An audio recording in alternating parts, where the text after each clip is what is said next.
Hello aspirants and welcome back to GK Insights. So today we are going to discuss about the rulers of Bahmani Empire. हमने पिछली videos में इसके founder के बारे में पढ़ा जो है बहमन शाह, और अब हम फिरोज शाह बहमनी के बारे में पढ़ने जा रहे हैं, जिसका कि कार्यकाल रहा 1397 से 1422 के बीच में।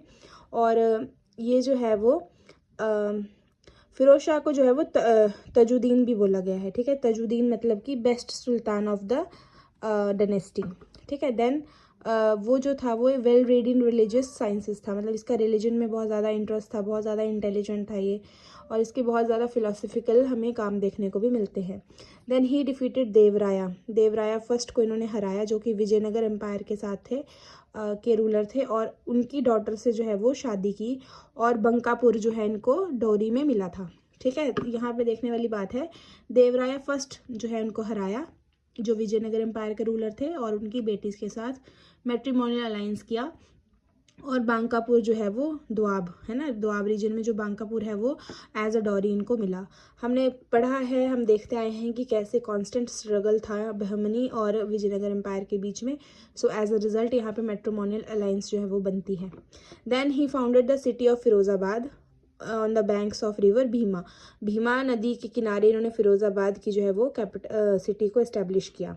Then built an astronomical observatory at Daulatabad में जो है वो इन्होंने एस्ट्रोनॉमिकल ऑब्जर्वेटरी को इस्टेब्लिश किया। देन यहाँ जो पोर्ट्स हैं ना वो ट्रेडिंग रूट्स हुआ करते थे, तो जो वेस्ट के जो रूट्स थे that is your Chaul and Dabhol है ना, चौल और दबहोल जो थे वो ट्रेडिंग रूट्स थे, जो कि पर्शियन गल्फ और रेड सी वाला एरिया है वहाँ तक जाते थे। और यहाँ से ट्रेड किसकी होती थी, हॉर्सेस की और लग्जरी गुड्स की होती थी यहाँ से ट्रेडिंग। तो इन्होंने उसको भी जो है वो डेवलप किया और सुचारू रूप से चलाने में मतलब कि योगदान दिया। Then annexed Berar and defeat Gond राजा Narsingh Rai of this Kerala. ठीक है, तो केरला, सो इन्होंने बेरार को एनेक्स किया और डिफीट किया गौंड ट्राइब से जो राजा थे नरसिंह राय ऑफ केरला। ठीक है, देन अहमद शाह वली की बात करें तो अहमद शाह वली का जो टेन्योर था वो था 1422 से 1435, और इन्होंने शिफ्ट की थी। ठीक है, शिफ्ट की थी इन्होंने कैपिटल सिटी को गुलबर्ग से बिदर। ठीक है, और इनको जो मुस्लिम्स थे ना, जो मुस्लिम धर्म को मानने वाले लोग थे, वो एज अ वली इनको कंसिडर करते थे। वली का मीनिंग होता है friend of God.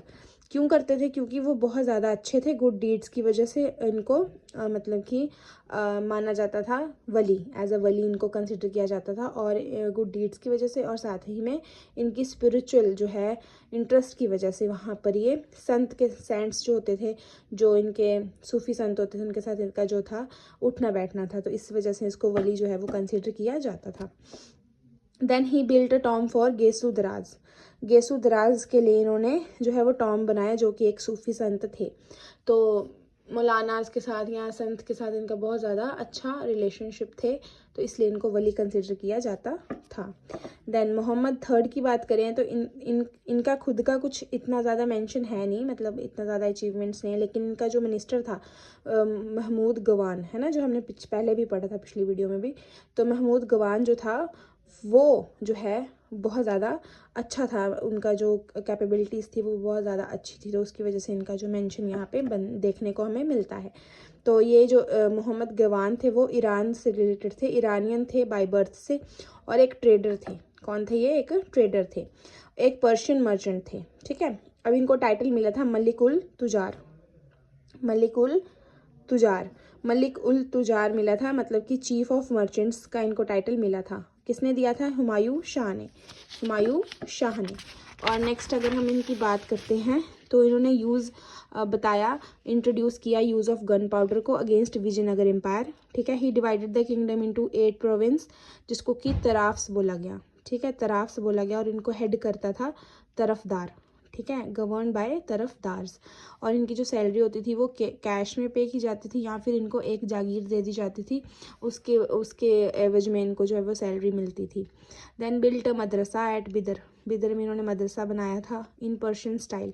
Architectural style जो था वो पर्शियन था। ये जो मदरसा था वो एक one of the most prominent learning centre था पूरे वर्ल्ड में, और यहाँ पे 3000 मैन्युस्क्रिप्ट्स जो है वो देखने को हमें मिलती थी। देन एक्सपैंड किया मैरीटाइम ट्रेड, क्योंकि ये ट्रेडर था, है ना, तो इसने मैरीटाइम ट्रेड को एक्सपैंड किया। ईरान, इराक और वेस्ट कोस्ट में द बहोल और गोवा के जो पोर्ट्स हैं उनको डेवलप किया। ठीक है, फिरोज शाह ने भी किया था, लेकिन इन्होंने ज़्यादा अपना कंट्रीब्यूशन दिया। इनके टेन्योर में जो है वो अपने बहमन एम्पायर जो था वो अपने पीक पे था। अब इन्होंने पोइम्स लिखी पर्शियन लैंग्वेज में, रियाज उल इंशा, मंजिर उल इंशा। देन डायलेक्ट चलाया इन्होंने, दक्कनी उर्दू, है ना, इसको फेमस किया। लेकिन इनकी जो ग्रोथ को देखकर और पॉपुलैरिटी को देखकर जो थे बाकी के लोगों को इनसे जलन हुई और उन्होंने इनको एग्जीक्यूट करवा दिया 1481 में।